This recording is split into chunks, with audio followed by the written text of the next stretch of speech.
All right. I see we are all present, so this is great. We should start, and in line with the governor's executive order on meeting remotely, we'll call to order our work group meeting, Adequacy and Distribution. And thank you all. This is a good turnout. We'll start with a roll call of the work group members. And I'm Jay Kahn. I'm in Keene, alone in this room with my wife elsewhere in the house. Moving from my right and downward, Barbara Tremblay. Hi, Barbara Tremblay here in Keene. My husband's in the other room. Hi, everyone. Hi, Barbara. Jane. Good afternoon, everyone. Jane Bergeron. I'm here at home in Litchfield with my black lab, Otis.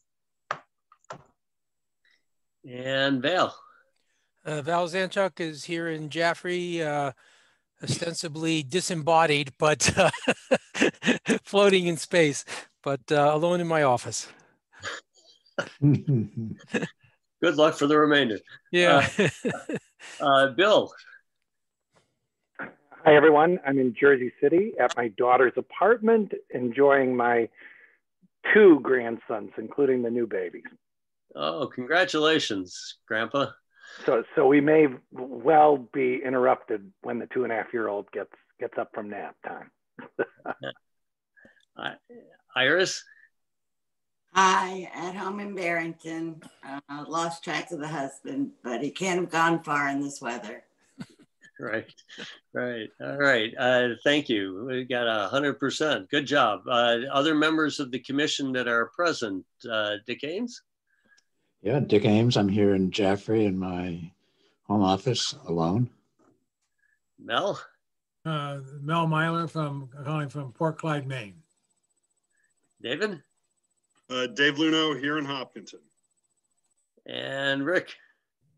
Thank you. Rick Ladd here in Haverhill with my wife and several kids and enjoying the rain. Yeah. And Carsey Commission leaders, Bruce? Yep, Bruce Mallory here in Kittery Point, Maine, at home alone by myself. Thanks. And Jordan? Jordan here in Dover. My fiance is out with the dog right now, but she'll be back shortly. All right. Okay, well, thank you. And thanks to Bruce for producing the agenda that we have before us, sent on Sunday, right, Bruce? Or actually, just yesterday, I'm afraid. Yesterday at I know it feels like Monday. Today's Tuesday. At 11:40. 10:40, actually. But anyway. Yeah. Okay. We all on the same page? Are we in the same time zone? Yeah, actually, I think we're there. All right, so we had taken to the commission at the last full commission meeting on Monday, a motion that had to, and we have not voted on it. It was a straw poll, but it asked, are we moving in the right direction? Shall we continue to proceed with an outcome-based method for distributing aid? And Bruce, you've got the motion there. Yeah, I just stuck this into our agenda. So just as a reminder of the stake we've put in the ground so far, and now our discussion and decisions will flow from this, as we say, stake in the ground. There's nothing about this that might not be modified as our discussion goes further. But in any case, this is now what the commission achieved consensus at our meeting a week ago. So it's highlighted there in yellow, as you can see.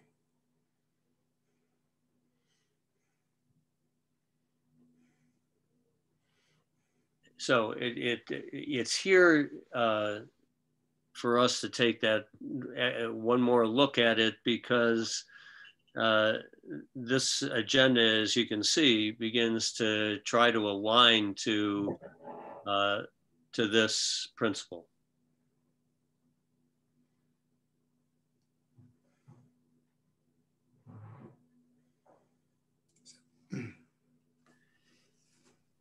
So with that, we begin down the path of the agenda. And the first question that is posted here, I mean, it is about base adequacy, the weights for differential aid, and categorical grants. So we're first question relative to adequacy, or just the opportunity to achieve comparable outcomes. Should the per pupil transportation costs, should that be a part of our cost formula? So if one looks at the AIR report, and I pointed out to Bruce on page 35 of the report, it begins to take the weights and distribute actual costs to those weights. Page 39, actually, exhibit 22. Yeah, yes. Current version. Thank you.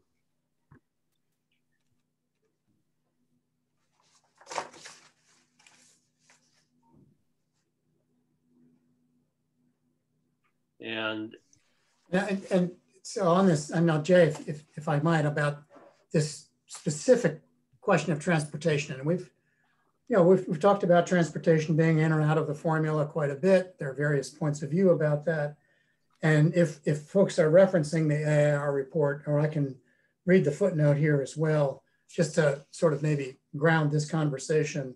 So on page 38, footnote 21, AIR comments on the topic of including transportation in the main formula. And maybe Jay, should I go ahead and just read that briefly? Yeah. So one advantage of, quoting, one advantage of keeping transportation within the main formula is that any sort of cost sharing between the state and local districts will also then account for transportation costs. For example, later in the report, we describe a minimum local contribution that could be required to help fund the formula. The minimum local contribution would help fund transportation as well as other district costs if transportation is included in the main funding formula. However, if transportation costs are not well predicted by the set of variables already included as weights, transportation costs may not be accurately distributed throughout the existing formula. A separate formula that accounts for mileage and student use of district-provided transportation may more accurately account for differences in transportation costs across districts. So that latter point has to do with actually, and we, again, I think Rick and others have raised this, should we actually try to calculate the mileage and cost per pupil of putting kids on buses to get them to school, and somehow allocate, using a combination of local and state dollars, the funds necessary to meet those direct specific costs on a district by district basis, or wrap in this average transportation costs, which in their calculation was just under $900. As a reminder, I think the current, and Jay, you have this better than I do, but I think the current amount allocated for transportation in the base adequacy formula is about $300 per pupil. Right. If you take it it was initially $315, but if you were to take the cost of living and the adjustments and all that, it'd be right around a little shy of $340 per kid right now.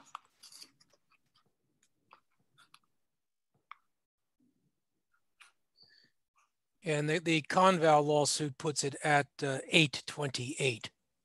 Right, so pretty close to what the AR estimate is at $895. So our conversation at the last meeting. And Rick, I think you wrestled with the idea and came down on the side of inclusion, but in the total cost, the point is we don't have a better way of distributing this right now available to us. It's one of those observations that we need to make about additional information gathering that needs to take place to refine the formula. But at this point in time, we don't have that. It has a total value that would pull $140 million out of the total aid distributed and, well, total out of the total spending and put it into a categorical area. And it just feels like beginning to pull things out starts to break down the whole. We're in a stronger position to defend these dollars for transportation by including it in the total spending as opposed to trying to make it categorical. I saw Bill and then Rick and then Val. I would like to ask a question about where this comes in to the AIR process.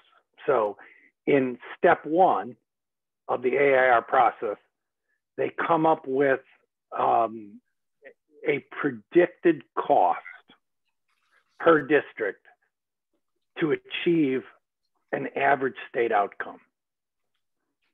And what that does do in that step 1, they end up coming up with the predicted cost, meaning Manchester gets 21,000 a pupil and Bedford gets something less than that, right?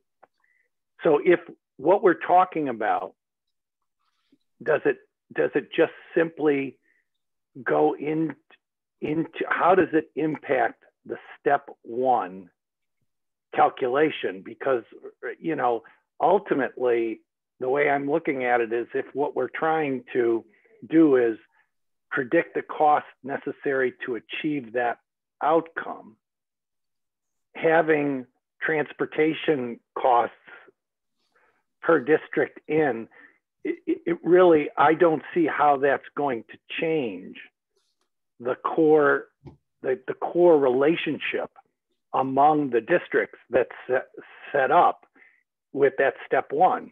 You know, remember, right, we're not doing an input-based calculation where you tally up the cost of like Massachusetts.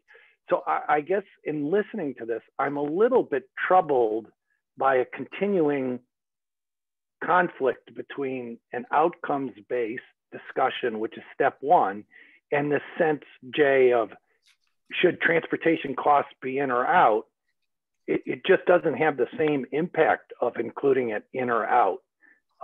You know, because once the relationships are set by the step 1 thing among communities, those relationships stay pretty constant, you know, without regard to whether transportation costs are in or out. So I guess I may not understand exactly what we're talking about in the context of the AIR system, that, you know, step 1, step 2. Remember, step 2 is only about assigning weights to core factors that get you to those per pupil targets that are generated by step 1. So even they're generating those weights through their model in step 2, just to make it easy so that we can see the weights in a linear model, and like LBA can do it, because, you know, it separates from but they're protecting the output of the regression modeling in step 1. So I guess, Jay, I'm just asking you, how does this actually impact anything? What is the linear path that transportation in or out really have an effect on? Well, it reduces $2.95 billion down to $2.8 billion. In that step one call. Yeah, exactly right. And so what impact does that have between Manchester and Bedford? In other words, I don't think this is as significant an issue. No, it doesn't, and but that's the point, is that it doesn't change any relationships. But if you feel, as I think Rick has described, Rick, don't you're the next to speak, but there are transportation relationships that aren't $895 per pupil, which is the difference in the two, whether you include it or not. That's what $140 million of transportation costs that are in the 2.95. That's what's distributed. So, but the point is, there probably are better ways of distributing it than just on the per pupil basis. But we don't know, we don't have that information. We don't have square miles. We don't know number of miles traveled by transportation services. We don't have a mix between special education students and regular students. So they're just, hence, I think the point you make about it's just a part of the overall cost. It doesn't change the relationship among the institutions, nor is it changing our relationship to the current model. So I think, I agree with you. Rick, you were next up. Well, the costs of transportation are so significantly different from one district to another district that I don't think, I agree with what the vast majority of states have done. They've separated it out as a categorical area of funding. It's absolutely necessary that districts receive this supportive money, but due to the fact it's so different from place to place, it's not like the other components that you have within what we, I'm going back to the old inputs, but it's not like these substantive criteria for an education, adequate education. It's not one of those considerations. The current formula we had, the current formula which was generated by the 2008 study, had an amount of money in there in the $34.56 or $34.50, whatever it was. And it was $315. Right now, if you figure that out, it'd be a little shy of $340 per person. That adds up to close to, what is it, around $58 million. Then we have statutory language saying that we're not supposed to be funding grades 9 through 12. I think this is a real hot potato right here. Some folks are going to start recognizing this and saying, whoa, why do we even have that in the formula to begin with? I think the best thing to do is move forward with a study commission looking at transportation. We're at the same point we were with the task force back in 18, where we got to this point where we didn't have the data. We didn't have the information from the Department of Safety. We didn't we did have some data regarding the linear mileage. And we did know the number of students, and we could always multiply linear mileage times number of students times number of days and come up with a figure and then scale that out accordingly as other states do. But that's just one model out there. There's a lot of different models for funding transportation. And we need to have a healthy study on this. Either we leave it alone right now and don't touch it and just leave it there and say it's part of the cost of an education, which it is. We know it's got some problems. There's a statutory conflict. I don't want us as commission members getting into trying to argue for something and somebody standing up there at the well saying, well, we shouldn't be funding this at all. And the difference is going to be significant amount of dollars out of that original $58 million. I would assume it'd be somewhere around $15 million difference. So I would say, let's leave it alone. And let's move forward with recommendations to fix this through either a committee or a commission study and do it right. Get the district bus people involved, get the directors of this, get some people and have the know-how. DOE didn't have the information right now to begin with. Hey, Jay. Yeah, David. So I guess I'm a little confused here. Is that a suggestion that school district superintendents, the transport services directors are somehow just laying out bus routes willy-nilly, not looking for efficiencies? School boards don't have any problem approving whatever the transportation budget the bus company brings forward. I mean, you know, I'm not here to sort of second guess what superintendents are and school boards are doing here. I don't think they're taking positions that are inefficient in terms of getting their students to school. So I'm not quite sure what we're looking for here. I can understand both ways of proceeding with this. Having it in the formula as a flat amount. And I certainly understand, you know, your point of that some districts, because of the topology, are going to have high you know, distance between houses are going to have higher transportation costs. But I'm scratching my head at that we would need actually a commission to or a committee to actually determine which way to proceed with this, because, you know, I think from all of the work all of the discussions we've had in terms of equity, I think we know how to make the dollar decisions the same in Concord as they are in Portsmouth, as they are in Lincoln. Val, you gotta. Yeah, I guess I'm confused as well. Just add to the comments here. I guess, you know, going back to things that Bill said earlier, is not the transportation costs lumped in with all of the other costs for adequacy? Yes. If it is, then why are we starting to separate it out? I think if the legislature decides that it may be $19,000, but the state's portion of it is $15,000, then, you know, that whole transportation thing could be kept in, taken out, or something in between. But I'm not sure that's our decision as this commission to start legislating how, you know, the subsections of all this are going to be determined. Because, you know, I know we're not doing an input thing, but somewhere along the line, someone's going to say, what makes up this $19,000? And someone's going to have to delineate all the inputs that go into making $19,000. You just can't lump sum the thing.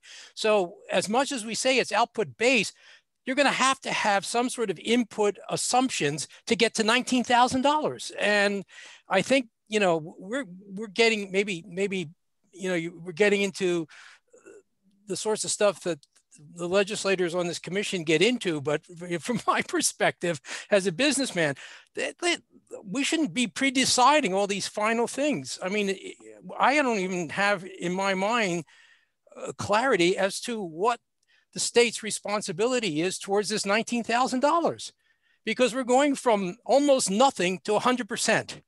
And I would think at the end of our recommendation, somewhere in here, we need to cut that down and say, okay, what portion is the state's responsibility? I mean, Conval already said out of the $16,000 we spend, $10,000 is the state's responsibility. So I would think that there's going to be some sort of discussion somewhere along the line about how do you get to $19,000?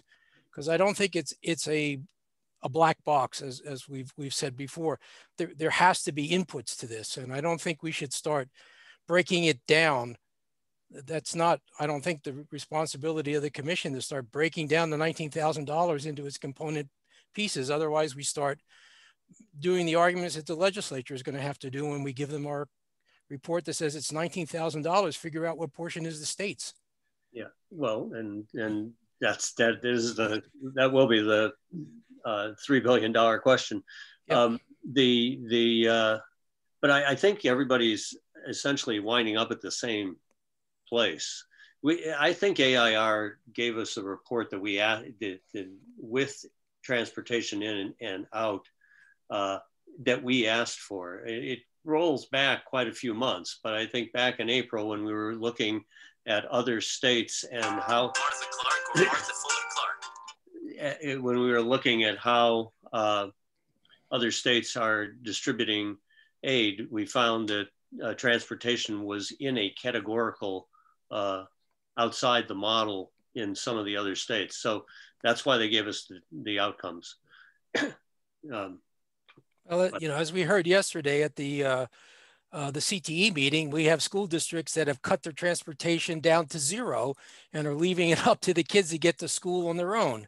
So I think that particular district is stretching the definition of adequacy if indeed they just take transportation out and tell everybody they're on their own to get to the CTE centers or even get to the high school, which was pretty amazing.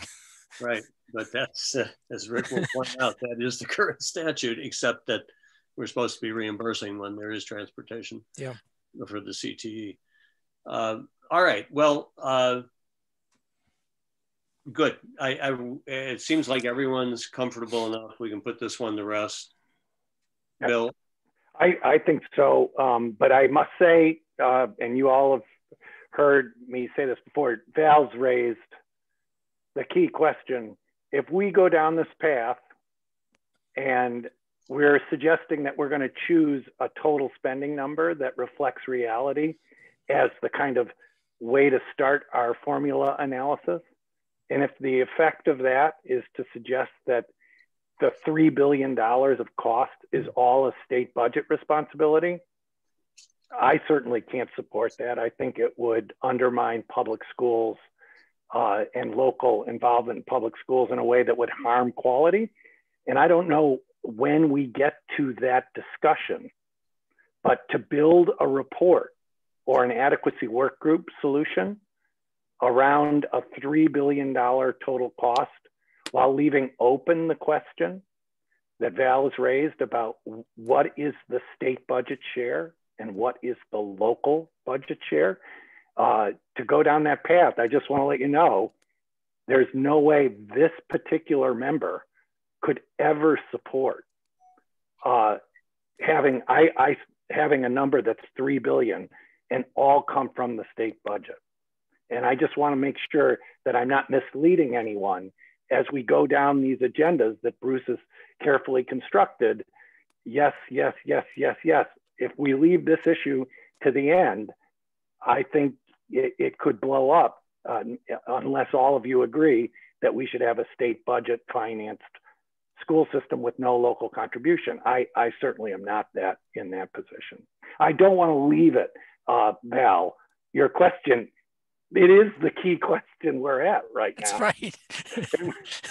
Right, and it's something that we talked a little bit about this morning when the representatives from Massachusetts were with us, and they're starting at around, what did we say, somewhere between $12,000 and $13,000, and talked about getting towards actual over a 7-year period, and obviously that's going to be even longer than that, and who knows where that's going to stop. We really didn't have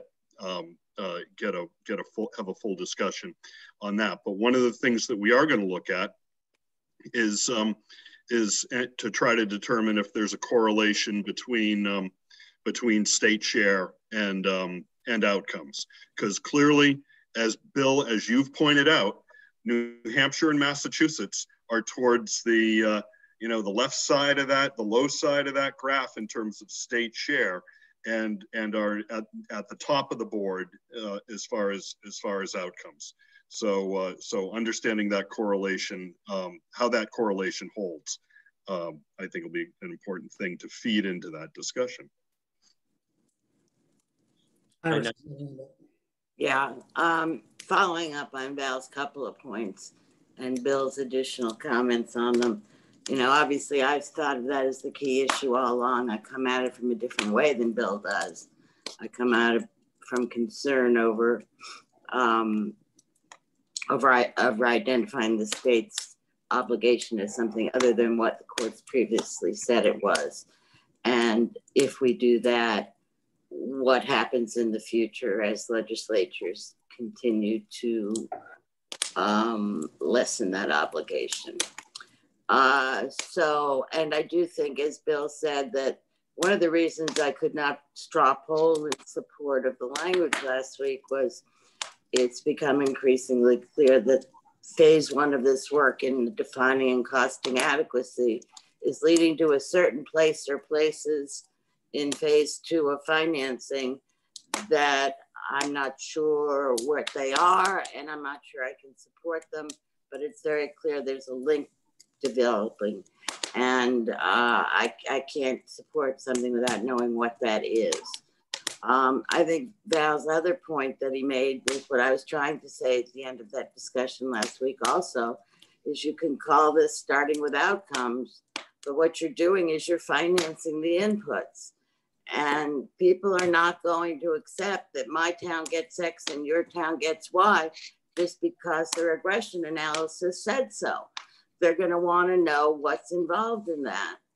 And it does make sense to me that if we, so if you can say you're starting with outcomes, but then you're getting into financing the inputs. And that's different, but not all that different from starting with the inputs and saying, these are the inputs needed to get to the adequate education opportunity, the outcome. So I see it as sort of a circle, and it's not that the starting point disturbed me, it's that we don't really understand how it was threshed out. What the process was is still a mystery, and I think can't remain that way. So that's where I'm coming from at this point. And like Bill said, I just want to support the committee in doing the best it can in the direction it's going, but I'm not sure what direction that is. I'm not sure I'll be supporting it. Well, it is where the intersection is between an outcome, trying to equalize the outcomes and the opportunity for comparable outcomes across the state with the funds that we've got available to us. And clearly the discussion about the source of those funds, where they come from today and where they'd come from in the future, that is where the tax policy and this work group, we need to come together. And that's essentially the commission as a whole to determine, provide whatever guidance we can. Bill, you've seen the one side of how using state dollars to equalize opportunities is a vehicle for addressing that. And Iris, you've seen that if we go down that path, there could be fiscal erosion and potentially less support while helping some needy communities overall, pulling some dollars out. I'm mostly struck by the bottom line observation, or the top line observation by AIR, that in order, that it's community capacity and student need that define the opportunity for an for comparable outcomes. And how, I don't know the allocation that's going to get us there. I just know that this is a fairer way of looking at what local community need is. It's a way you can measure. This is measurable to student outcomes. Student outcomes are measurable. Inputs are just that. You can't get to, whether one community needs this input or another input, but we can measure the outcomes. But if I could, Jay, the question is, our modeling that we're doing with AIR sets 3 billion as the total spend number. Yes. And then sets out to apportion that responsibility between a local component, which is financed with local property taxes, and a state budget component, which is financed with whatever state taxes there are. If that is very similar to what we heard from Massachusetts this morning. And by the way, the woman was so good, Representative was so good. And she was so smart. She reminded me of Iris. It was really good.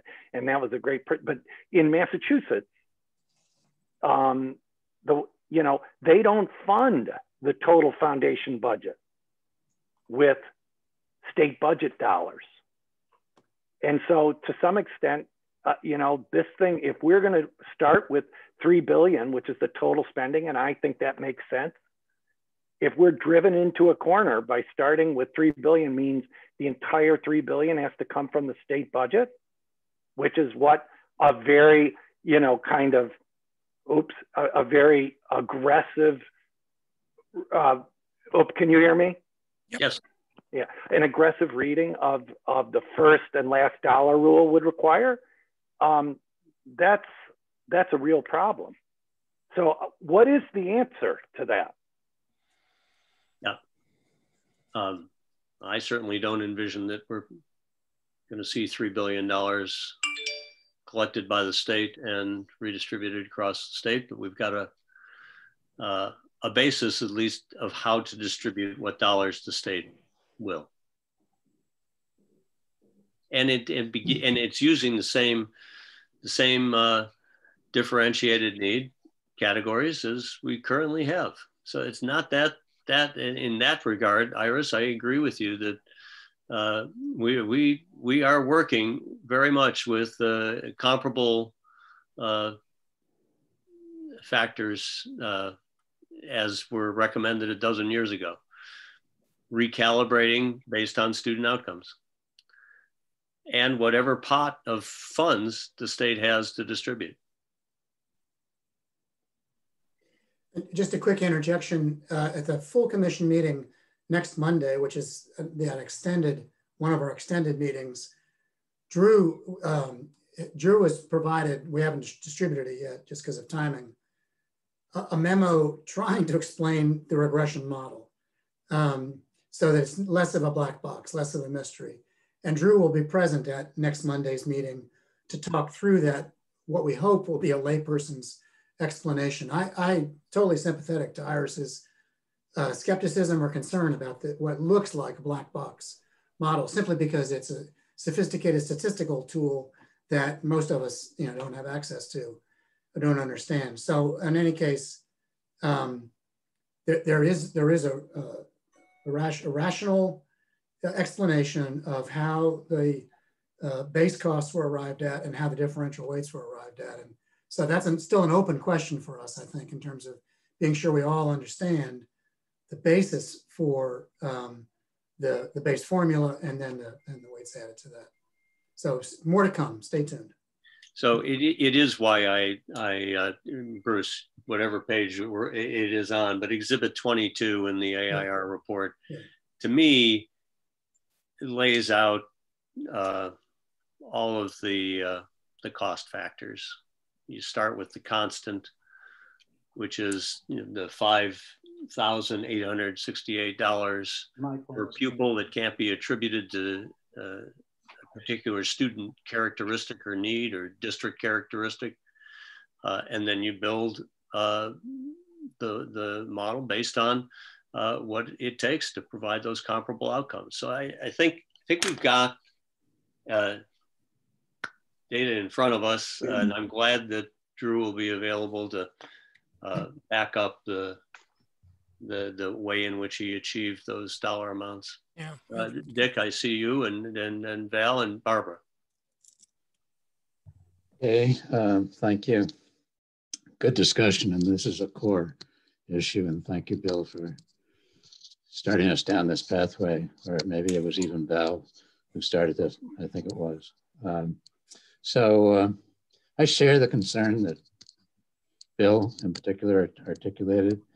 I think we need to think long and hard about what is the adequacy amount that the state in some way then will be obligated to pay for. And I'm not convinced that it's $2.92 billion, if that's the right figure. And I think we need to talk that through. I look forward to Drew's presentation to help us understand what that is, what that represents, and whether there is sort of some range of plausibility, appropriateness in terms of the number that we might land on. And then I just wanted to add that whatever that number is, let's say it's instead of $2.9 billion, it adds up to a little over $2 billion. That's not the end of the discussion. Bill's brought up the point about what it gets back to the last, what are state dollars? And the Massachusetts effort where they pay for their foundation budget involves both local and state dollars. Clearly local dollars, but they're equalized. They're all raised essentially at something that approaches a uniform rate. It's not at uniform because of hold harmless provisions and ceilings and floors and all that kind of thing. But I can see this commission, after a lot of discussion and thought, embracing that local minimum requirement, funding requirement, as a part of the state's meeting its obligation to fund adequacy, and articulating that in constitutional terms that would be sufficient to withstand attack, if that's what should happen through litigation, or persuade those who might otherwise challenge that kind of determination that it's the right thing to do. So I think the source of funding is a sort of a second question, but we're not going to escape it.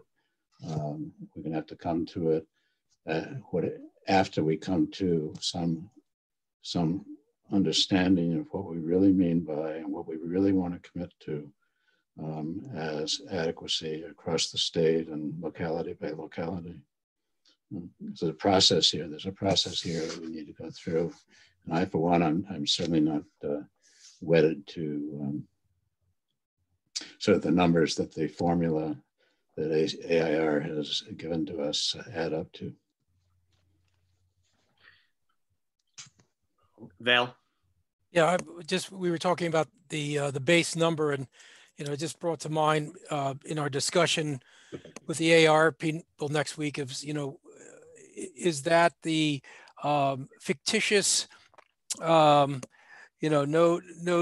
differentiated aid student, or is that the base overhead cost of operating a school district? I'm not sure how that's interpreted, but I would be anxious to hear, their response on that, because to me there has to be some sort of fundamental base overhead that is not tied to adequacy, but it's just the cost of running a school district with all the administrative needs and everything else that's thrown in there. And I know that's not necessarily pulled out in the formula, but it would seem to me there's some amount of overhead that's not related to the delivery of an adequate education that would need to be considered as part of our determination of what is local contribution, what is state contribution. There are two different questions. Yeah. Barbara. Thanks, Jay. Just going back to some of the things that a number of you have said, I do go along with all of you that the outcomes are measurable, and we all know that we need that kind of accountability. So I'm okay with that, but I don't want to lose sight of the inputs.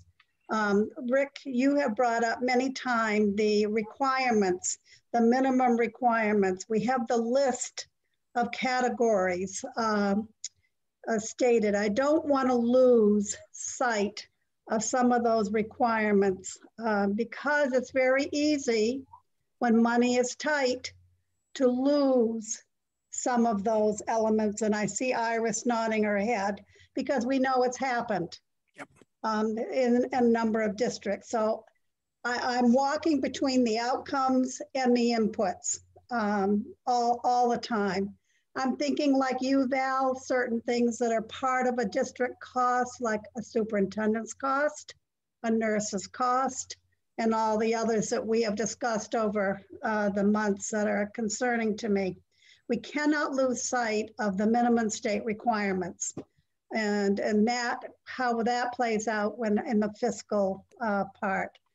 I'm really looking forward to AIR on Monday because we had asked, I think Iris joined me and some of the others, for them to go through those one more time, some of their figures and see the complexities of those figures. I understand, I have the information, I've gone through it, I've worked through a number of districts and tried to figure some of that out. I'm just real concerned when I think of the final cost, what is included, what is not included, a little bit on the weighting on some of it. I just want to hear it one more time, what they have to say. The other thing that's been brought up today that would be interesting, I'm looking forward to working with the fiscal policy work group and just hearing, I've attended just, I think, one of their work group meetings. I'd like to hear where their thinking is going and how we work together. And I think, Jay, you had brought up possibility of us meeting as a group at some point together and just hear where they're going, what their thinking is around the fiscal aspects of this, which we've discussed a lot today. Thank you. Yes. Yeah. And if I, go ahead, Rick. I'm going to go back to Exhibit 22 for a second afterwards, but go ahead, Rick. Thank you, Jay. There are some inputs that I agree with the conversation we have here. I truly believe we need to have these outcomes that everybody's looking towards. However, there are some inputs which are, I don't want the state funding apples here and funding oranges over here for this district. I don't want them funding the football team going to Massachusetts to play, and this up here may not have a football team. I don't want to fund a top-heavy administrative load in some office somewhere when there's another district that can do it with just a special ed director, maybe a superintendent, and maybe a curriculum director. I think there have to be some standards set aside here, or we're going to, and we all know that every high school is required to have 43 approved courses. Well, some have more beyond that. And now, are we going to go beyond what the minimum standards are to have an approved public school? So I think, and this is also what gets into the business of transportation. Are we talking about transportation for a kid to go to school, come home from school?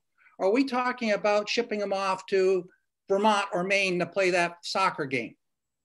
That is a local decision, and there's some costs which I believe are truly responsible to the local. They make those choices, they fund it. But there are some basic costs which we have that we want to measure our outcomes based upon. By taking that total aggregate from the DOE 25 form, I think we're making a huge mistake. We got to break it down and find the sub-elements or the sub-aggregate form amount that really is that adequate education that we're defining. That's my 2 cents. Right. Again. Jake, and I also, this is a way of summarizing this point that we keep coming back to. And it seems to me that our question that we're grappling with is, in terms of cost, is we're trying to figure out how much it costs to run a school or how much it costs to educate a child to a target outcome. And I think those are two different questions, and different factors go into each of those. So how much it costs to run a school is essentially our current formula for base adequacy.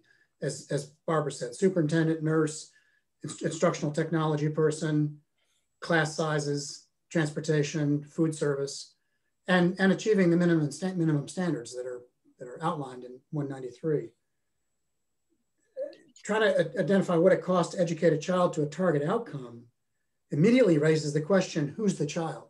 What are their needs?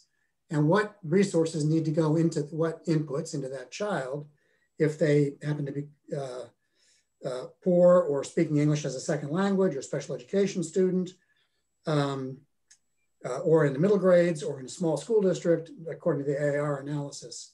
So I think I'm just trying to capture what this key question is that we're grappling with. And right now, our analysis, the AIR analysis, and the commission has been trying to figure out what's the cost to educate a child to a target outcome. That question is very different from what does it cost to run a school that, in order for the school to meet minimum standards. Doesn't tell us anything about to what end.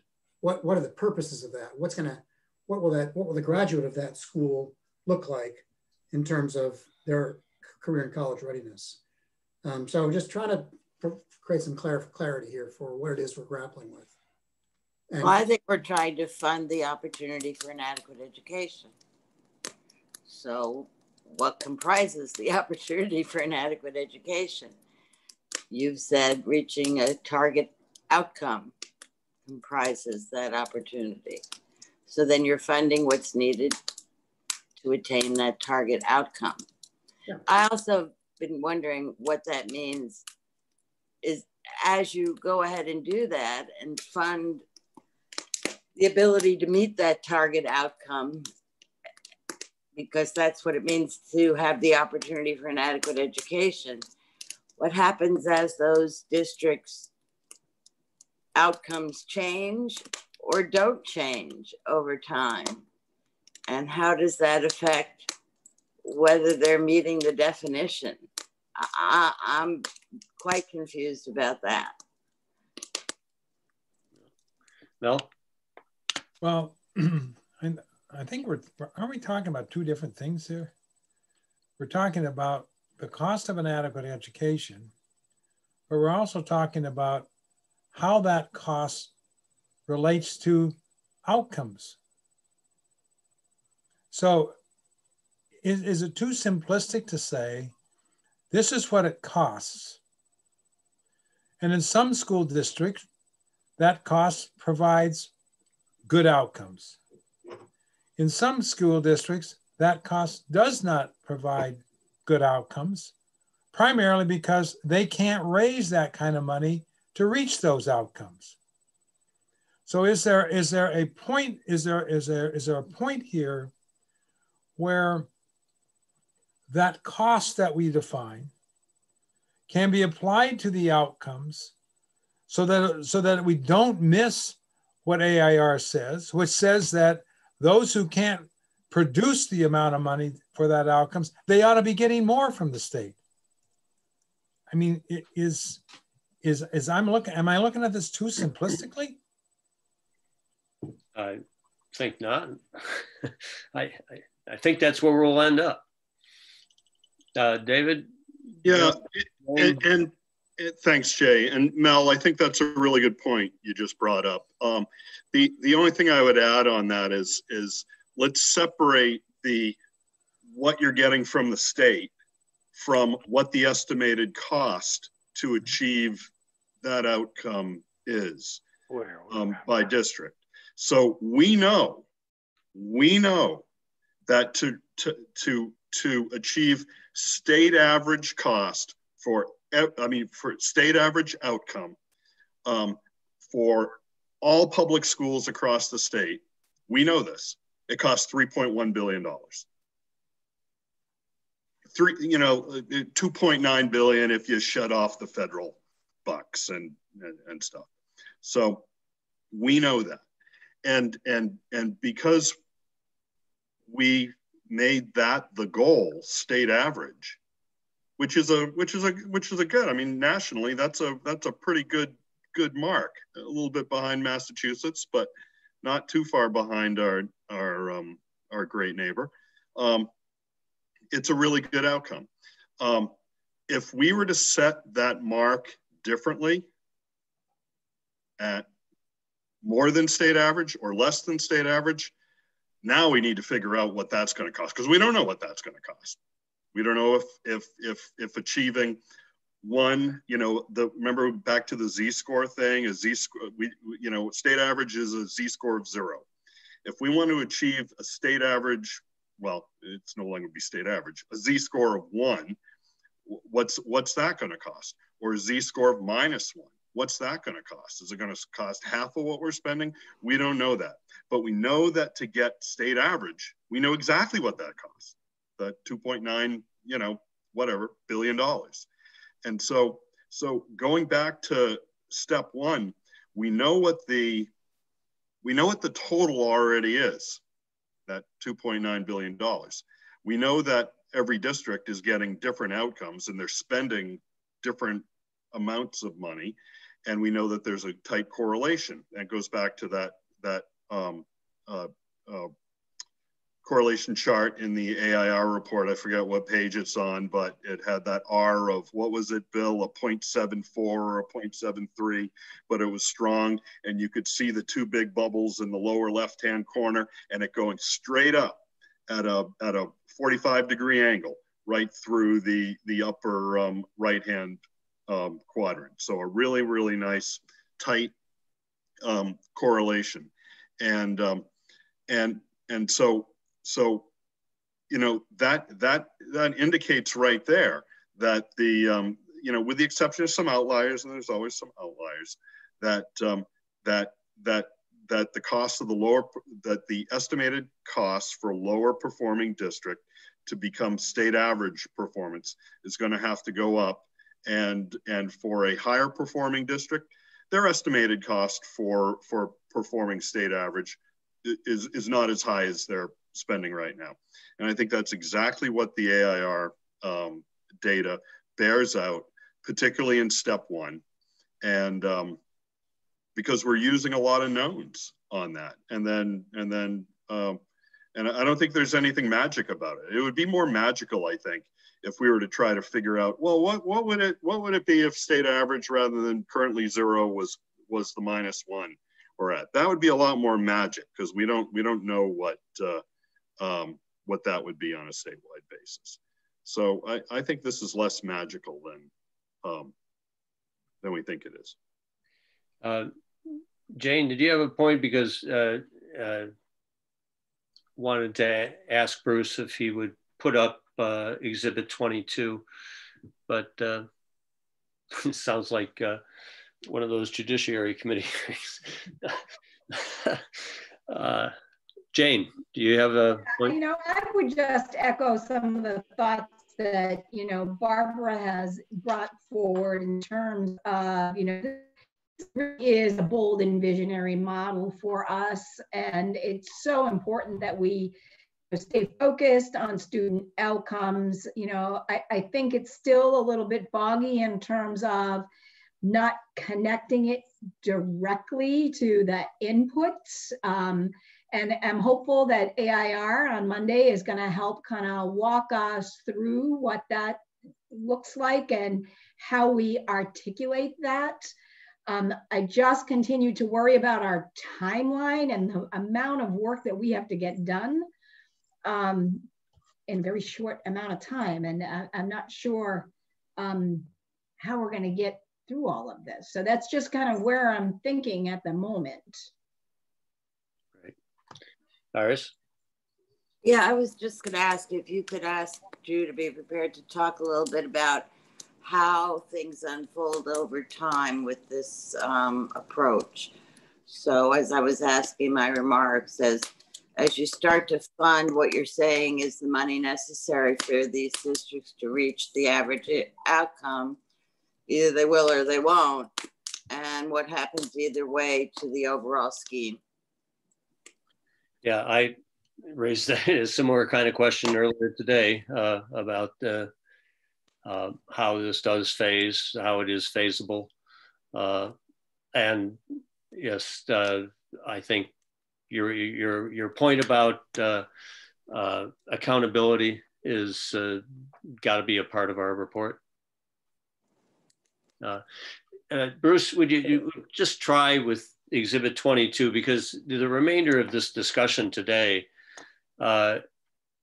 you know, is a validation of the weights that we have. And what we have in a regression model is the average of averages. And if one wants to question DOE 25s and their accuracy or completeness, but you know, it is the data that we had, and it does, as a whole, tell us that on average, it is an average of averages. It's $19,000 that we're spending per pupil in the state. If we look at those average outcomes and say every school, every student is going to have, every student in every school is going to have the opportunity for comparable outcomes. First off, this model achieves an R squared that almost is perfect. It's a model, of course. But that bottom number, let's work our way up from the bottom, is, you know, an R squared of 98. We can't get any more perfectly aligned to what a student need is and the ability to achieve our average outcome, which is 55% at proficiencies. And the constant here is, let's stay in the middle column with including transportation. The constant that can't be attributed to any other variable is essentially $6,000, $5,868. Every other dollar that's spent going into the comparable educational outcome is attributed to one of these variables, each one isolated unto itself to determine what is its weight relative to all other variables. And these are the add-on costs. So as we would expect that now we go back up to the top one, that free and reduced lunch, or the measure of poverty in a community, is very important in determining, can that student reach the average statewide outcome? And it takes a certain investment, $8,751 more for that student to reach that outcome. A special education student takes an additional $25,000 for that student to reach the outcome. Do we have the most ideal special education measures going into this? No, we've already conceded that point. Board of Education, Department of Education doesn't collect granular enough information to dissect that into several different numbers, depending on the type of special education delivered. But on average, this is what it takes to get a special education student to an average outcome in the state. We can do the same thing for English language learners. They're much fewer. It's a much smaller population. Even the special education is a much smaller population in the state. And then you've got the other characteristics of the school, not the child, that have different weighting factors. Put this together, the average of all the averages is $19,000 per pupil. But how this measures up on a per school basis, on a per town basis, is dependent on the students, on the needs of the students and particular characteristics of those schools in that town, serving that town. So I know that we'll ask Drew, run through these figures, but for me, if I need to put values on what these weights are, I think this table is the one that best describes it for me. Yeah, Bill. I'm really glad, Jay, that you put this up here. And the way you described it, I think gets to the core of the uncertainty we're hearing between inputs and outputs. And this weighting is suggesting a predicted cost to give the special education student an opportunity to achieve that outcome target. But that doesn't reflect it doesn't directly, it's not produced by an analysis of the heating cost, the building cost, the superintendent cost, the class size cost. It is not, these weights are not generated by a focus of building up input costs. They're generated by a prediction of how much it costs to attain a defined target outcome, as you said. And so I think that it's helpful where folks like, you know, Rick has said, well, wait a minute, where's transportation in these numbers? It's in these numbers, but it's fungible. These numbers are the total cost, including all sources, excluding federal, that are predicted to be necessary to allow that student in those districts with those attributes to achieve the targeted outcome. And it is not, it's really not about the input items building it up that way. So I think it's helpful to see this because yes, every one of these dollars that is predicted and ultimately facilitating a formula that finds out a state aid number that'll go to Manchester and a state aid number that'll go to Bedford, those dollars are going to fund all those costs of running a school system. No question, but it's not built that way. What it's built, you know, Manchester spends 14 grand or somewhere around there per pupil. But this model is saying that they need more money to allow their district with their students to achieve, and they're not saying how to spend it. They're not saying spend it on transportation or spend it on class size ratio achievement. It's saying this is the amount of money that that's predicted necessary to achieve the outcome.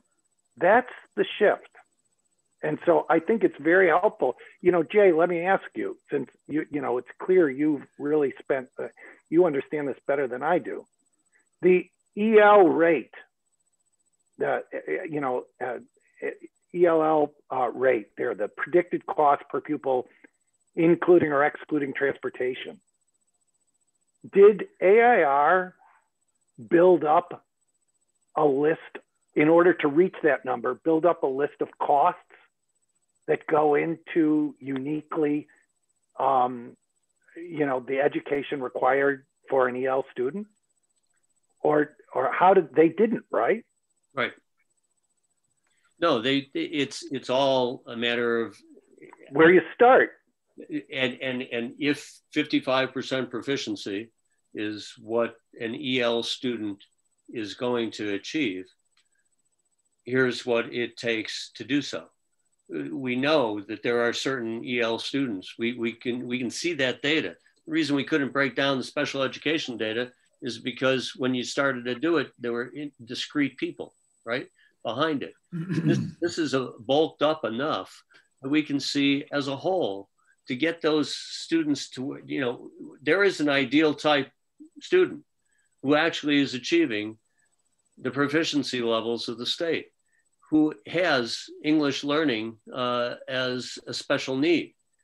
And in order for that other students to reach what that outcome is, it takes this amount more, because we can see it. We can see those students and what it takes to get to that. Without knowing what the input costs are for each student. Exactly, because we're accepting, it is true about this type of model. We're accepting that all schools are achieving the adequacy requirements and that their inputs are sufficient to do so as a whole to reach the outcomes that we currently have. And right. Yeah, Mel. So again, in my simplistic mind here, if you look at the cost analysis, that's easy to look at. You got a category. X costs this, X, Y costs that, Y. You write down the list and you can see that. The model that we're looking at here is based on a regression analysis. How many people understand a regression analysis? It doesn't have the clear kinds of things that a cost analysis has. And I think that's one of the perplexing things we have in trying to explain the outcome-based approach of AIR, is because its analysis is much more complex based on the same kinds of data that you would have in a cost analysis.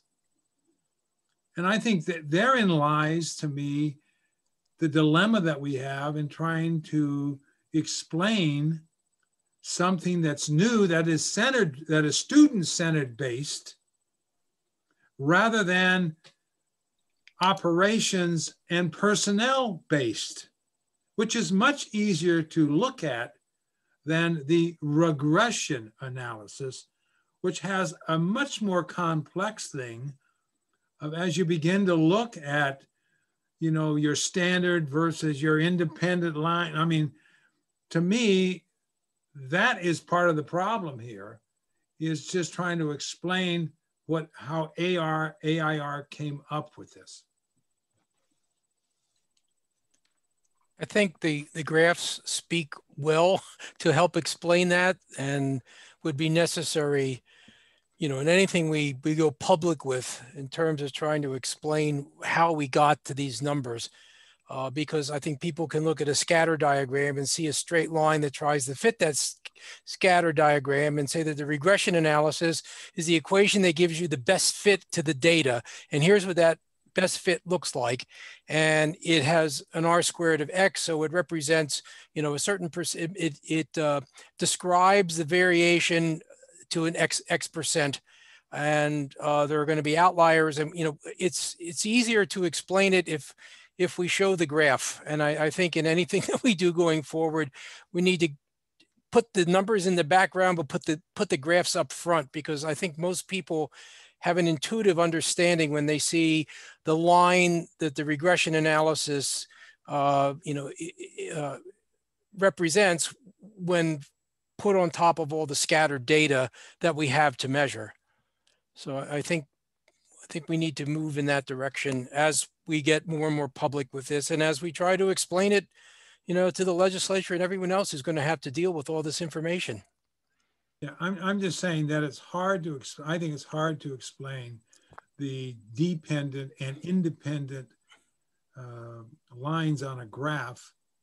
I'm not against doing that. I'm just saying it's more difficult to do than to put a cost on a specific item and then send based upon the sum of all of these items, that's the cost right there. Well, I think we could come up with, there's probably an infinite number of costs depending on your perception of the expenditures. But, you know, if you start adding in the cost of the teachers and the cost of, you know, all the things that go into doing this, you could probably get a series of input costs that would explain your outcome number. And I think we have to do that. I think, Val, that is the challenge that we have. So you have both. You have both for those who want to just look at independent costs vis-a-vis that of how it all fits together. And that's, to me, what AIR is trying to do. They're trying to say, here's how it fits. Here's how the costs that we looked at out of the Form 25, here's how those costs fit into looking at the outcome base. And to me, that is that's the dilemma. That's the challenge for us, to be able to try to interpret what those cost items are as it relates to how they can provide an outcome for kids. Both good points. Val, I think what, you know, and you're looking for a presentation. What is the presentation material? I think Mel is, you know, true to the engagement committee that he's chairing, is puzzling with, and then how do we tell people who don't understand education costs from a bottom up or a top down? How do we have an explanation? I do think if we stay to some top level goals of what we're trying to achieve, have some, maybe the scattergrams are the way to do it, because clearly we're not, our most underachieving districts are those that are struggling to spend as much on a child as the better achieving districts do. Can I, Jay, just on this point that Mel has raised, when I look at the outcome of their model, the AIR regression model that Mel correctly says, who knows, we're not doing regressions every day in our regular lives.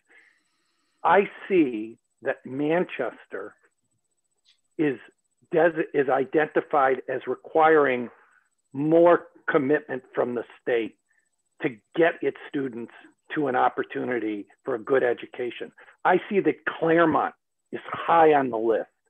So I know in my gut that what they've produced makes sense, because if you know New Hampshire, you can see what's wrong today is that we're giving the same amount of money per pupil to a large extent in every community, regardless of need. But that's what's wrong. And what this model is doing is trying to change it. I will also say, at a great risk of probably making a political footfault, is that there are other issues in our society where we rely on experts and scientists to do a lot of work and research.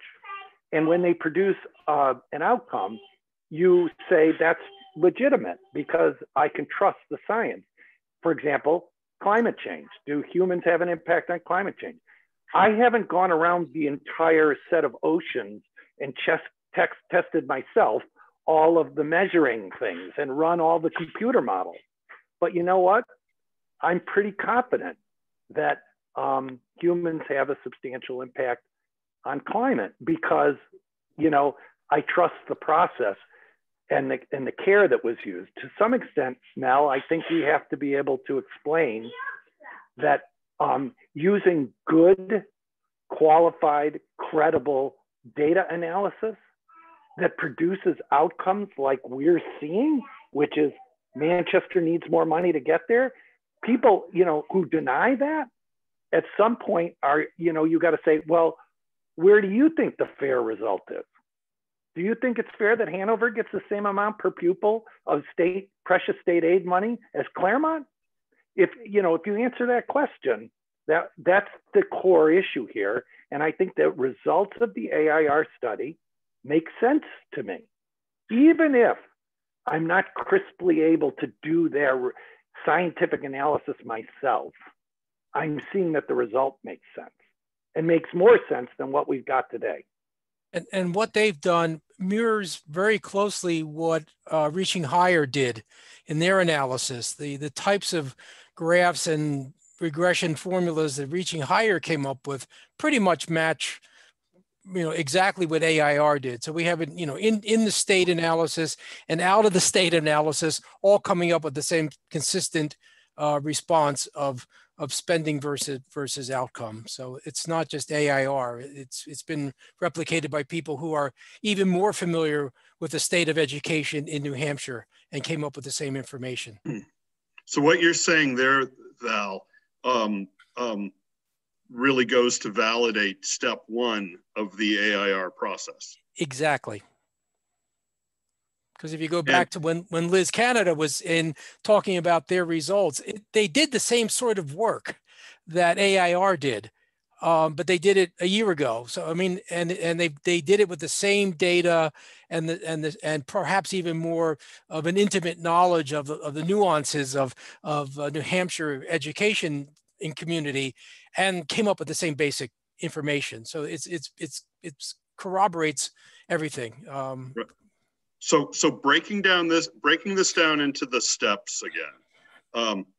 If you agree with the validation of step one, now we move to step two.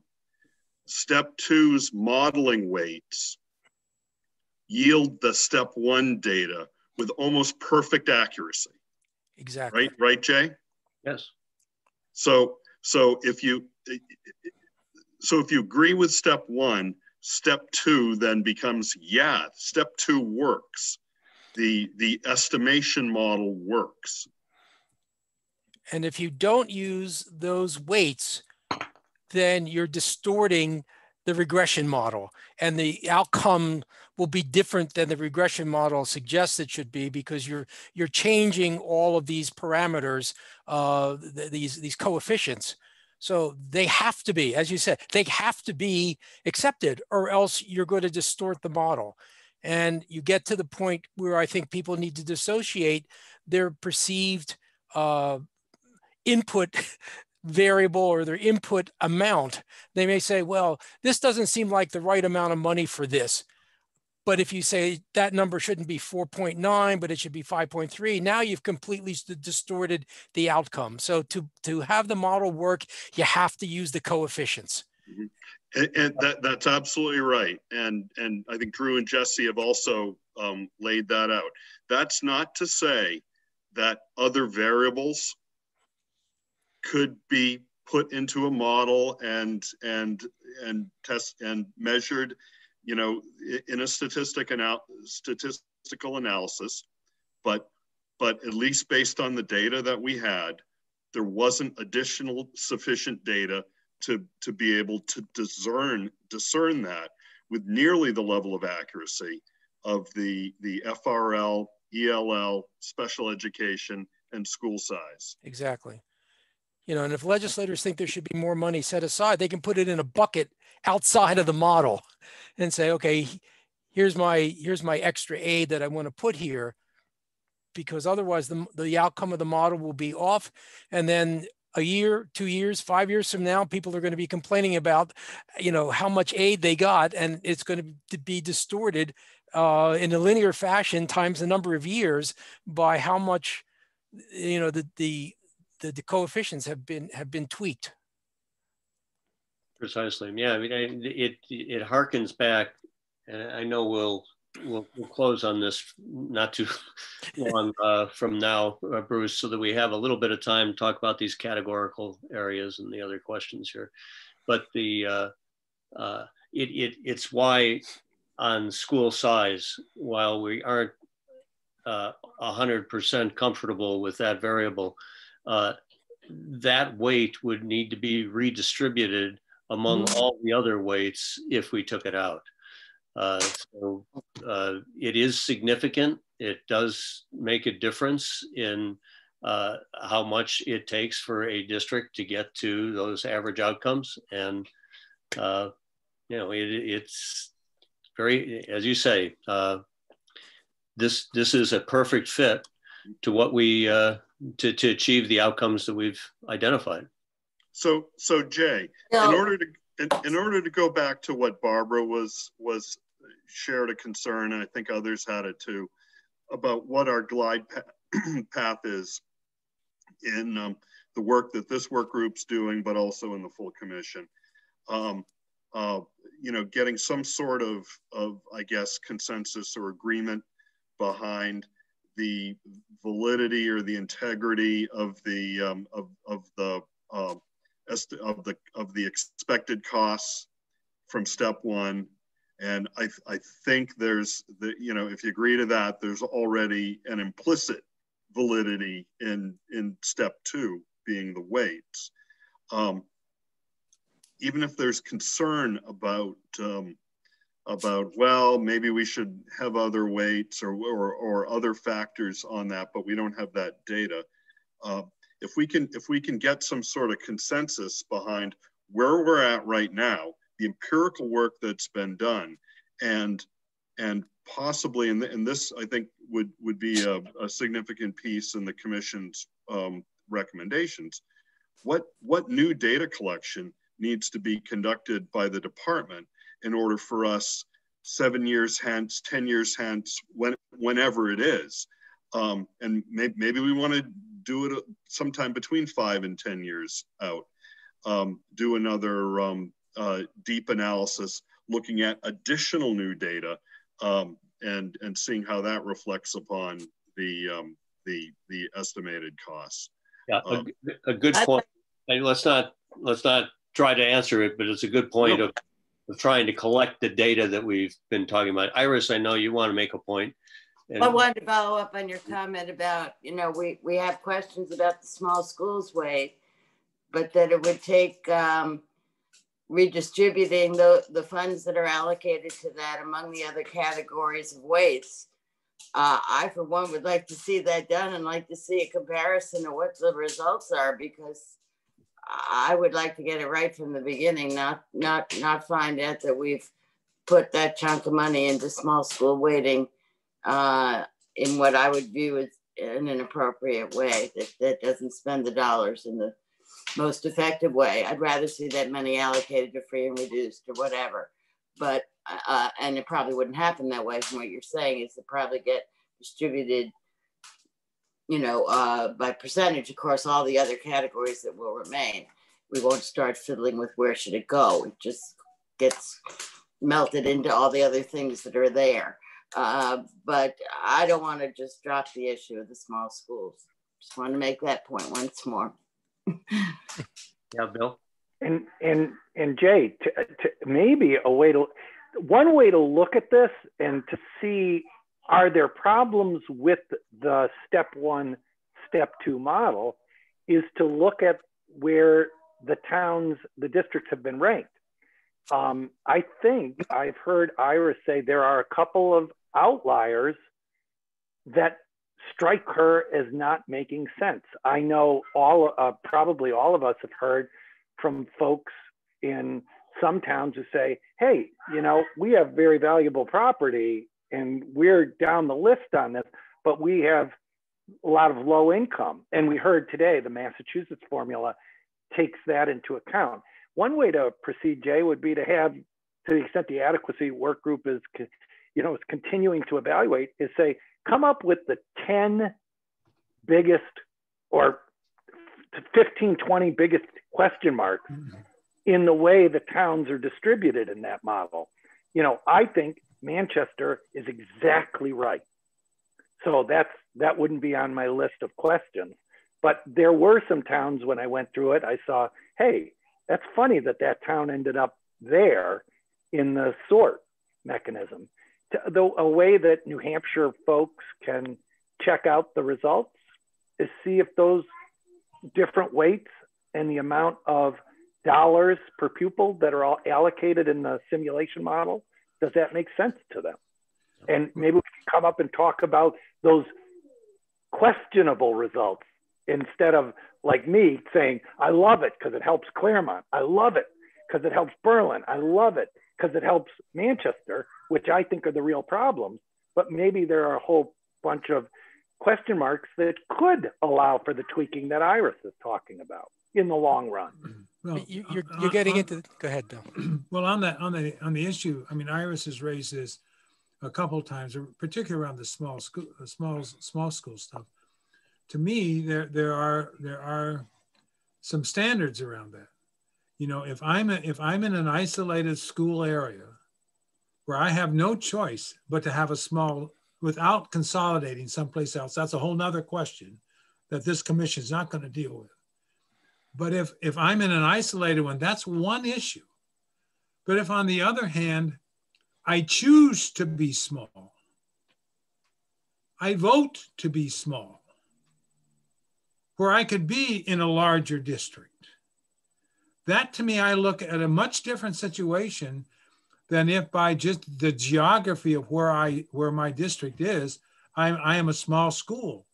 That to me is much different than if I vote to be small just because it's the history of the town or whatever other reason might be. And it would seem to me that the commission could come up with some criteria that could provide for that kind of outlier and say, no, you chose to be that way. And as a result of that, you don't qualify. Unlike the one that is there just because of the physical situation that they're in. All right. Got it. Val, Barbara, did you have a word on this, or Val, you're going to get the last word. Okay. Yeah, just to address Iris's concern, I think, you know, part of the issue here is the inefficiency of trying to represent scattered data with a straight line. And because of its scatteredness, there are going to be things that don't quite fit the way you think they should. And to respond to Mel's comment on it, if the state's responsibility of this total spend was something less than the total spend, then the individual districts would then have the option of paying for their inefficiency out of their local taxes. Exactly. Yep. Yeah. Okay. The outliers may be a way to sort it out. And I guess we should all invite ourselves to take a look at a model of those small schools. I mean, really, it's look at the heavy weight is at the 0 to 200. That's probably the place to go. Ricky, Yeah. you got a comment? No, yeah, no, sorry. yeah, I wasn't 300. Who do you want to speak here, Jay? Yeah, Rick. Yeah. Okay, thank you. When we were listening to Alice this morning down in Massachusetts, one of the issues that she brought up was that there's an issue that's surfacing dealing with administrator and teacher turnover in schools. And I'm curious to know, and also trying to parallel this with the reports that the State Department of Education puts out in terms of achievement and growth. We have that information. I've never seen it, but I know that we're ranking our schools either a 4, a 3, a 2, or a 1. 4 being top of the list. 1, you're not doing well at all. And I also know that one of the indicators for the delivery of an adequate education is to look at administrative and teacher turnover. I think these issues should be looked at. If we're going to be looking at these small schools, we should also see a relationship, how they're doing achievement-wise and how they're doing with the personnel. Yeah. The other thing they said was salary yes. was the thing that they looked at. But we don't have average salaries. I mean, these are the things somebody had suggested, what's the new data to be collected by the department or anyway, needs to be collected to refine the model. And I think I'm keeping track. We do have, Jay, that information was put into law and they had to report it effective August 2018. Yeah, but so, average salary, nobody has average salary. No, but we should have the turnover rates of the administrators. And for example, I'm living in a district now, fortunately we have a wonderful superintendent, but we've gone through transitional steps one after another here, and the consistency of leadership has not been there that we need. And I know that has a lot of impact as being an administrator. I know that has on your quality of education, that's right at the top of the list. Yep. All right. Thanks. Good points, all. I think where we are landing with this discussion, is the weights are what they are.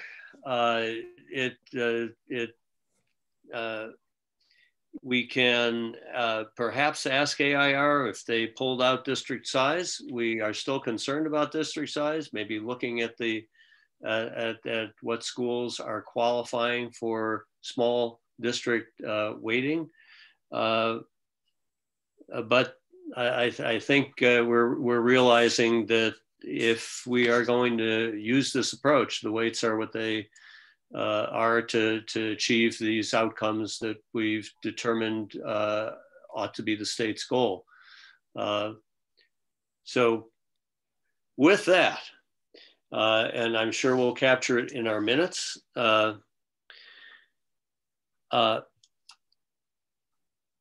let's look at item number 3 on our agenda. Item number 4 is an extension of that. And I'll leave 5 because it's a series of questions that some of which we've talked about previously. But in 3 and 4, we have these categorical grants, or at least items that we have had presentations. We know that they all affect student outcomes. So the way that these would come into the report is not under a funding distribution model, but under a categorical grant that would be specific to each of these areas. We can, I think, define the needs, or at least define some broad goals for the state in each of these areas. And they maybe lay out parameters, like on the building aid, we certainly were given an option as to how to approach it. I'm just trying to tee this up, that Bruce and Jordan, I think, have collected this information for us. They can identify what we currently do in each of these areas, and perhaps through the presentations that we've had, lead us to these need to be addressed by the legislature, but in a way that is outside of the basic education distribution model. Let me put it that a different way. Yes. I guess the question is, in the final report, will the commission make recommendations about funding of CTE or building aid? Or will we in the final report say to the legislature, here are the issues that need to be addressed or questions to be answered in order to arrive at a more rational, reasonable, effective funding model for categorical grants around CTE and building aid? In other words, will we land on specific recommendations about what to do about CTE, or put forward the set of issues and questions that we think the legislature needs to address around those categorical programs? Again, keeping these outside of the funding model, and really probably outside in some ways of the commission's ultimate recommendations to the legislature, so that we're not creating too much, I'll use this term, noise around our adequacy formula, base formula, and differential aid, so that it's clear to the legislature where the commission believes there needs to be action in the short term. And then there are these other remaining questions that will need to be addressed in order to improve the way that we fund our public schools. Yes, and I think a goal can be turned into a question, a policy question. Where I'm getting is just take the CTE initially as a goal. It was presented to us that only 9% of the students in the state attend a CTE course during their high school career. That if we are trying to define a workforce pipeline is awfully low. So it can be turned into a question, what ought to be the state's goal for exploring career options in high school, attending career preparation courses, maybe broadening the definition, Val, as we talked the other day, broadening the definition of what is a career preparation course, so that we're not bound up by what it costs, but what actually leads to a workplace readiness. Yes, those goals can be turned into questions, policy questions for the state. Same thing on the building aid. We know that there's deferred building aid, building renovations that might be $2 billion that need to be addressed over a 35-year period. how would the state do that on an annual basis? We've had the proposal of $85 million a year would get us there over the 35 years. Well, what would be the mix of dollars in order for a state local match to achieve it, right? So Bruce, we can posit those questions, the policy questions, but I think there's enough information that we can begin to tee up that what the goals for the state, that we could reach higher goals.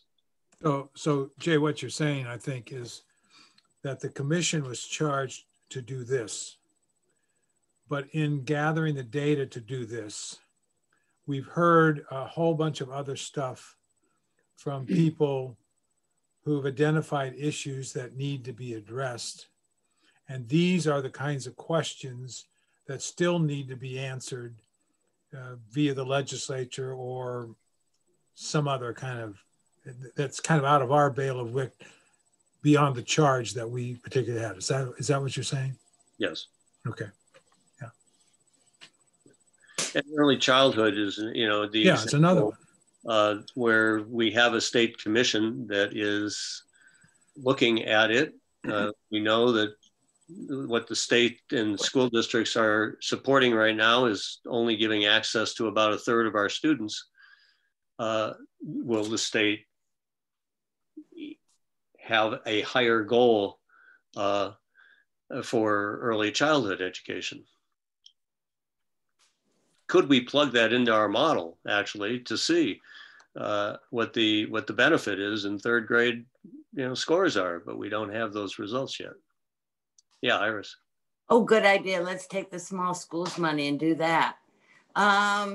Anyway, that was just levity. But what of these 4 areas, what costs are currently in the amount that we've now identified as the cost of adequacy? Nothing. I mean, the 50 million that's building aid is not in there, and the CTA spending is not at all in there. I'm not watching Bruce's. That's correct. Yeah. Those are categorical. They're categories outside of base adequacy. The categorical. I have a really hard time saying that you can reach the outcomes we've targeted without a decent physical space that's healthy. And the idea of setting a 30-year goal to make our schools healthy is really kind of shocking to me, that we would let unhealthy environments go on for that long. I don't know where that proposal came from, what you're referring to. Maybe it's a bill out there, I don't know. But I have a really hard time with the idea that we just ignore physical space. I think the question you raised on healthy environments is one that is, it's outside of the model currently. And it's an unavoidable question in today's environment in the next legislature, right? So is that going to be a categorical funding independent of any kind of capital aid, independent of the funding formula? Probably it would need to be. We did school safety in the in the 2016 to 2016-17 legislature, set aside $30 million to address school safety needs. We can, again, I think this is one of those questions that leads to the state needs to address, right? I don't think we have the answer because we haven't done the assessment of what are the what's the healthy environment costs that the state would face if it was to make the investment. Well, I think that wouldn't be that. They have been tracking the schools that are in need of repair and replacement. So we have that data. That's the 2 plan. Yeah. Anyway, it just concerns me that by leaving it completely on the side, is how it got to where it is right now. and it may get beefed up in response to the pandemic and all of the health concerns around that, but it's going to erode once again just because it's completely on its own outside and it's vulnerable. So the health needs linger on. And I know that you talked about the fact that you two had tried to work on some air quality standards for schools. I mean, maybe we can make a statement about that at least. I do think that we wouldn't be all that hard to get cost estimates. So Jay, particularly on the building aid, and actually it might apply for all of these. I mean, maybe we should take a crack at putting some parameters down for each of these four categorical areas, and just have something in writing, you know, and it might just be a few sentences or a couple paragraphs or something, and just so that we can debate it and have something to work from rather than you know, blank sheet right here. And I think Rick may have stepped off, but I'd be happy because I've worked with him on building aid before. I think one of the things that goes to what Iris was talking about, why it takes 35 years. If you're only doing 3 projects a year, it's going to take 35 years. And Amy Clark actually told us that. But if we go back to not given 80% of the grant right up front, and then 20% when the project's complete, and do it over a 20-year period, you can take on many more projects and get through that list much more quickly. And I'd be happy to take that on with Rick Ladd, and just to have something on paper that we can talk about. It sounds good. Bruce will no doubt take note of that. You know, and Val, maybe you know, on the CT, you know, and maybe that's how we do it. Is we have a kibitzer that can work with Bruce to do that. Val, would you be willing on the? Sure. Thanks. Anybody on the early childhood presentation? I think they teed up you know, some interesting data for us as well. Well, we'll be doing this in any case. For each of these categorical areas in the final report, we need a section describing what the status quo is, and then what the issues are that the commission has addressed that'll need to be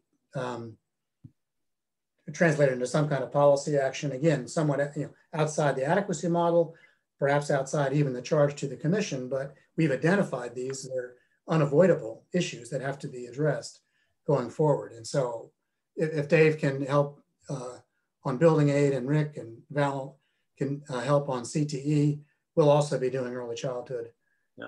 We haven't talked about catastrophic aid. That's kind of a different duck that probably we should also have a similar. That's what I wanted to speak to. Catastrophic aid I think should be outside of this formula that we're talking about. It's not outside our mandate. Those children, just like every other child, have needs that need to be met, and they are definitely part of, as far as I'm concerned, the constitutional obligation. So yes, outside the formula, but yes, within the report of this commission. And for example, on that, and Jane will have a thought about that, but for example, both for kids up to 3.5 times per pupil average, but also kids fall in the catastrophic aid category, as you all know, we weren't able to obtain discrete enough data to figure out where money should, more or less money should be spent to support kids with identified educational disabilities. So one of the comments in our report, the commission's report, is likely to point to the need for collecting and sharing that data in a way that doesn't violate the privacy of the students involved, but that allows policymakers to target dollars more effectively. Yeah. All 4 of these areas need to be addressed. I'm glad to see them here. I feel it's our responsibility, even though it's not part of our charge per se. I feel we should address and give some guidance or some questions to the legislature. I'll help in any way I can. Holler. Bruce, I would just raise the question, since we are looking at funding in our public schools, we haven't said much about charter schools, and we heard about the impact of special education costs to school districts. And is that something that needs to be, charter schools, does it need to be a bullet? Is it something that's worthy of commenting on, since our charter schools are public schools and we are charged with studying the funding of public schools? Well, that's actually item 4 on today's agenda, which may not have time to get to. But yes, that it's both the funding of charter schools in general, and then specifically, as we've heard, how special education dollars, which are accounted for by the LEA and paid by the LEA, are spent by charter schools, and what the relationship is between the public charters and the local, the LEA. Right, the costs that cascade from the charter school to public school. So Jake, you know, it seems like we've got A and B on the categorical assigned out, but C and D, I mean, I think it'd be great just to get some assignments going here, and at least it gets thoughts on paper.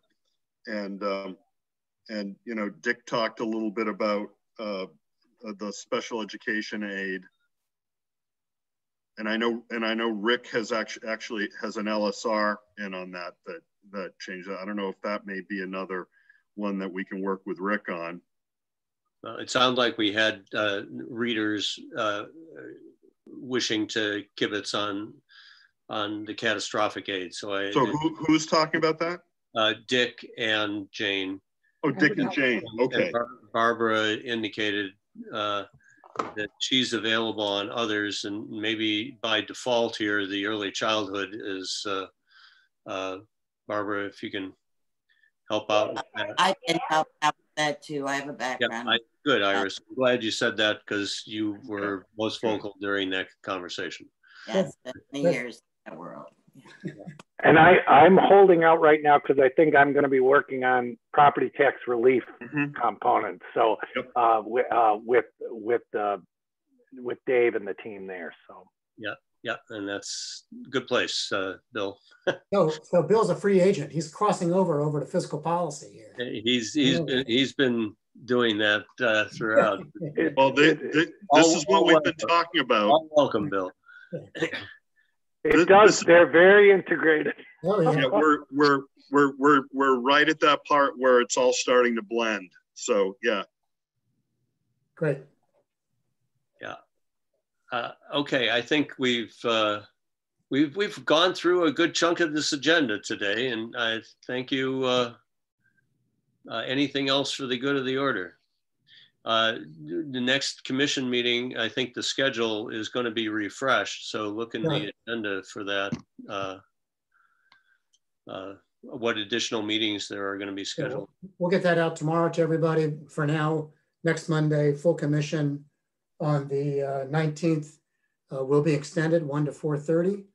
And right now we're anticipating another full commission meeting the following Monday, the 26th, because we're starting to, as we said, we're starting to integrate these now. So I'll send out a complete calendar tomorrow. And we've got just on the immediate horizon, we have an extended public comment period tomorrow. Yes. At 4 o'clock. Yes. Yep.